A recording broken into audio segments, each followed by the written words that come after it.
During the past 2 decades, population growth, improvement in incomes and diversification of diets have steadily increased the demand for food. Prior to 2000, food prices were in decline, largely through record harvests.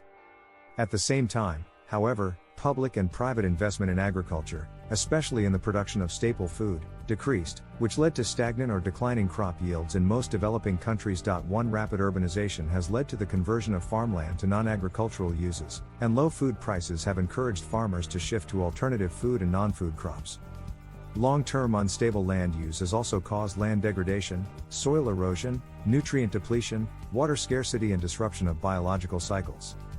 We have a lot to cover today, but before moving on, please give us our support by leaving a thumbs up, subscribing to our channel, so you don't miss our future videos. In 2005, extreme weather events in major food-producing countries caused world cereal production to fall by 2.1% in 2006.3 and 2007. Rapid increases in oil prices not only increased fertilizer and food production costs but also provided a climate favorable to expansion of coarse grains and oil crops for biofuels. Many countries began to impose export restrictions on commodities to control prices. Others purchased grains at any price to maintain domestic food supplies or considered taxes on imported food. This has led to panic and instability in international grain markets, attracted speculative investments and contributed to a surge in food prices. While some food prices appear to be stabilizing, most are expected to remain high. Good harvests anticipated in key grain-producing countries and indications that some major producers will relax export restrictions have calmed grain markets. International prices have come down from their recent peaks. However, over the medium to long term, supply and demand dynamics, high fuel prices, global threats, such as climate change, water stress and scarcity, and degradation of natural resources are expected to keep food prices well above their 2004 levels. A triple challenge. The current global food crisis is a huge challenge. It will require sustained political commitment at the highest levels for many years if we are to deal with it successfully and prevent further mass pauperization and the rolling back of development gains painfully won. It cannot be seen in isolation. Indeed, United Nations Secretary-General Ban Ki-moon has identified the global food crisis, the Millennium Development Goals and climate change as the fundamental triple challenge for the world over the next few years. At stake is whether the international community is capable of working together to genuinely promote sustainable development, given a rapidly growing population and increasing scarcities of key land, water and energy resources. In response to this food crisis, the United Nations established a high-level task force on the global food security crisis, under the leadership of Secretary-General Ban Ki-moon. It brought together the heads of the United Nations specialized agencies, funds and programs, the Bretton Woods institutions and relevant parts of the United Nations Secretariat. 5 The aim of the task force was to create a plan of action in response to the crisis and coordinate its implementation. The result is the Comprehensive Framework for Action, which proposes ways and means to respond to threats and opportunities resulting from high food prices, create policy changes to avoid future food crises, and contribute to national, regional and international food and nutrition security. While the Comprehensive Framework for Action is the agreed product of the high-level task force, other parts of the UN system, international experts, the Red Cross/Red Crescent movement, private sector companies and non-governmental organizations have been widely consulted. The Comprehensive Framework for Action does not claim to offer a magic solution to all the problems of the global food crisis, let alone to the triple challenge. However, I believe it does set out a program of coordinated actions and outcomes that can make a real difference over time, in an area fundamental to all human life, that is, food and nutrition security.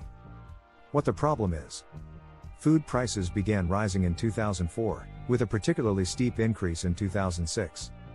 The Food and Agriculture Organization of the United Nations forecasts that the world will spend $1,035 billion on food imports in 2008, about $215 billion more than in 2007.6. This will severely strain the budgets of low-income food deficit countries whose food bills will soar by more than 40% in 2008. This may also cause inflation, disrupt the balance of payments and increase debt for many low-income countries. The dramatic rise in global food prices over the past 12 months, coupled with diminishing food stocks and escalating fuel costs, has gravely jeopardized global food and nutrition security, and has re-emphasized the critical actions needed to realize the right to adequate food. Hunger and undernutrition are the greatest threats to public health, killing more people than HIV/AIDS, malaria and tuberculosis combined. Each day, 25,000 people, including more than 10,000 children, die from hunger and related causes. Some 854 million people worldwide are estimated to be undernourished, and high food prices may drive another 100 million into poverty and hunger. The risks are particularly acute among those who must spend at least 60% of their income on food: the urban poor and displaced populations, the rural landless, pastoralists, and the majority of smallholder farmers. Urbanization is a crucial dynamic for food supply. The urban poor, approximately 1.2 billion people, are highly vulnerable to rising food and energy prices. Even under normal price conditions, they often cannot produce or purchase enough food or energy for household use. Urbanization is further changing both consumption and production patterns through the conversion of agricultural lands and competing demands for water and energy. Lastly, urban food habits change and become more vulnerable to outside shocks when a dependence on imported staples occurs at the expense of locally produced food.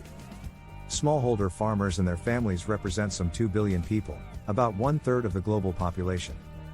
An estimated 85% of farms, or 450 million, worldwide measure less than 2 hectares, and the average farm size is shrinking. The majority of smallholder farmers and landless farm workers live on less than $2 per day and buy more food than they produce. Many of them are women who face disadvantages in access to land tenure, agricultural inputs, extension services, markets, and financing. The capacity of smallholder farms to grow more food is limited when farmers cannot afford quality seed, fertilizer, veterinary drugs, or services. Expanding agriculture onto less suitable lands degrades the ecosystems, with severe consequences for surrounding communities. The comprehensive framework for action aims to be a catalyst by providing governments, international and regional organizations, as well as civil society groups, with a menu of policies and actions to address the crisis. It recognizes that any response must consider the specific needs, capacities, and circumstances of particular countries or regions. While many actions may require external assistance, the policies and actions described in the framework are intended, above all, to improve country capacity and resilience to absorb future shocks. If you like this video, please like and subscribe to this channel. Don't forget to ring the notification bell on so you'd be notified for our upcoming videos. As always, thanks for watching.